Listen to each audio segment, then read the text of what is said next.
欢迎来到新兴消息频道，请订阅频道，所以大家不要错过当天最热门的新闻。我们今天的时事通讯包括以下内容：别只盯着流量，赵丽颖拿下纪梵希，靠的是打出来的底气。2025年盛夏，纪梵希美妆官宣赵丽颖成为全球彩妆代言人的消息，如同一颗投入时尚湖面的石子，激起跨圈层的热烈回响。这不仅是品牌首次启用中国面孔担纲全球彩妆线代言人，更标志着一位中国演员与百年奢侈品牌的深度共鸣。当荧幕上淬炼出的东方韧性遇上塞纳河畔生长的法式优雅，一场关于美的新叙事就此展开。创立于1952年的纪梵希，从 Hubert de Givenchy 为奥黛丽·赫本定制小黑裙的传奇开始，便将优雅与前卫刻入基因。娜美由 Gentile 优雅、Grace 魅力、Gaiety 愉悦、Givenchy 品牌构成的4G 标志，既是对经典的致敬，也是对多元美的永恒探索。在彩妆领域，纪梵希始终以大胆色彩与细腻质地打破边界，而这一次，她选择用东方视角重新诠释这份美学主张。赵丽颖与纪梵希的相遇是一场双向奔赴的灵魂契合。从《陆贞传奇》里隐含倔强的少女史观，到《风吹半夏》中气场全开的商界先锋，她用16年演艺生涯书写了一部逆袭史诗。那些被质疑非科班出身的时刻，那些为台词咬字反复练习的深夜，最终都化作作品里的生命力。这种不被定义、只做自己的韧性，恰与纪梵希拒绝平庸的品牌精神同频。手握金鹰、飞天双料视后奖杯，她的国民度早已穿透年龄层，而海外社交平台破亿的粉丝量，更让这份影响力跨越国界，成为连接东西方审美的天然桥梁。在时尚维度，赵丽颖的蜕变同样令人瞩目。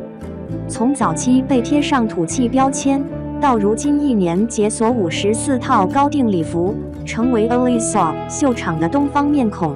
她用时间证明，时尚从不是天生的馈赠，而是自我认知的外化。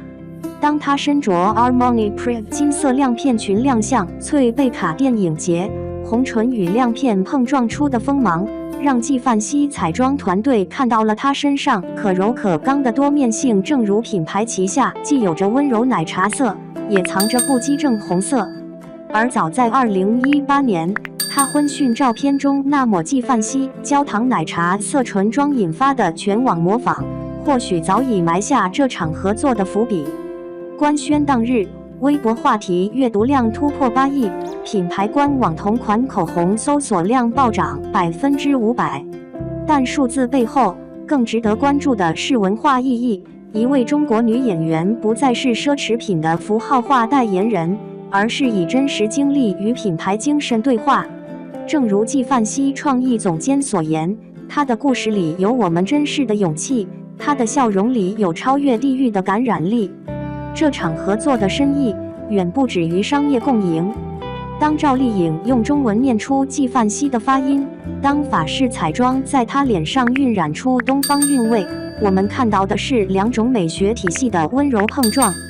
未来，无论是她为品牌注入的东方叙事，还是纪梵希赋予她的法式灵感，都将让美的定义更加辽阔。毕竟，真正的优雅从无标准答案，只在于敢于活出自己的光芒。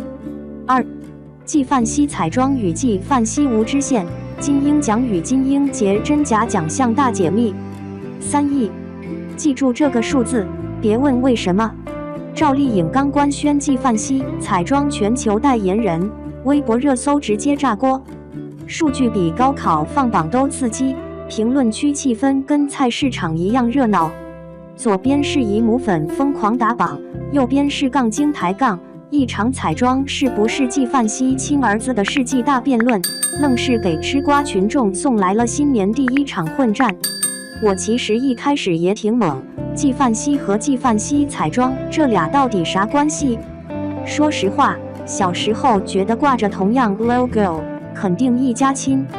结果长大了，啥都分得明明白白。资本的算盘比我家麻将桌还花，时装归 LVMH 正宫，彩妆线独立运营，亲兄弟各玩各的。你要真细究，纪梵希和纪梵希彩妆这点兄弟分家，比春晚小品还离谱。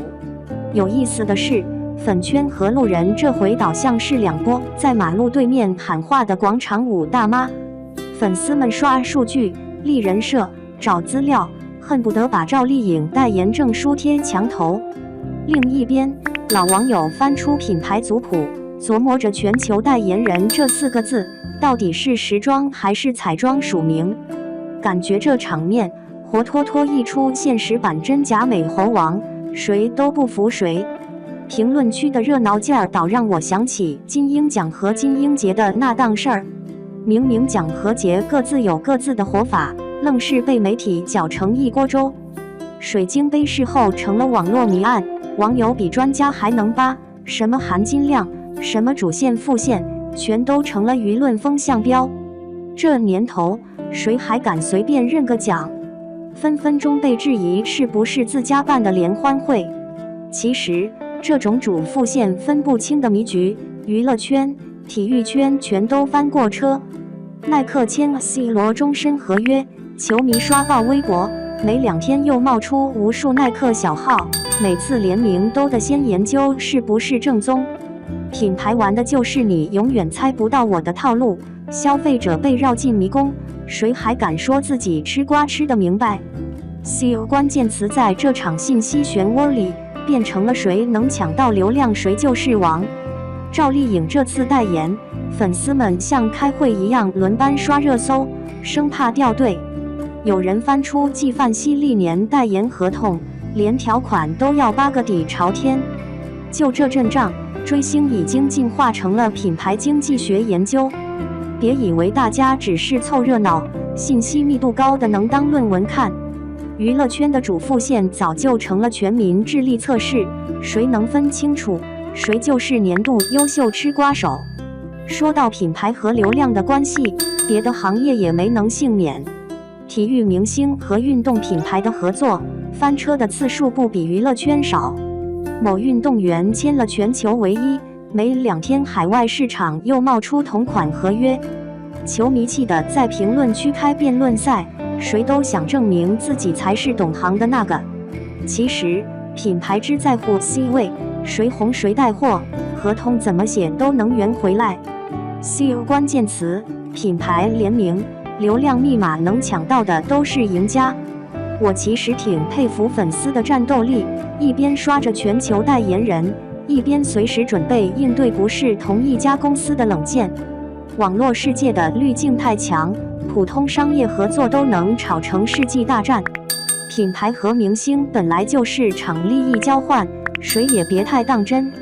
只不过在流量的加持下，主副线成了全民话题。你说赵丽颖一个人能撑起这场戏，后面站着的是整个流量江湖。其实说白了，这些主副线的争论背后藏着对权威和标准的执念。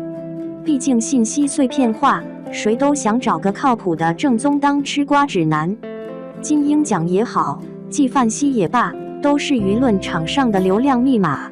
你觉得自己在分辨真假，实际上只是参与了一场全民狂欢。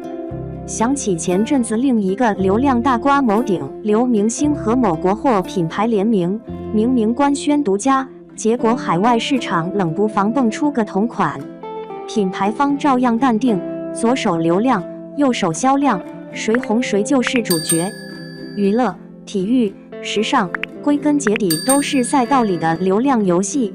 CEO 关键词、热度话题、主副线争议，全都成了这场流量大战的武器。这些主副线的拉扯，其实和我们家饭桌抢遥控器差不多。每个人都想证明自己才是主角，结果一桌子人谁也没吃好。流量、奖项、代言、品牌，都是现代社会的标签游戏，大家都在试图分辨正宗。其实，热闹和混乱才是最真实的日常。你说，纪梵希和纪梵希彩妆到底是不是一回事？你分得清金鹰奖和金鹰节的区别？还是说，这些分歧才是我们时代的背景音？说到这儿，嘴角有点痒，忍不住想问，下一个热搜又会是什么？评论区见，咱们继续掰扯。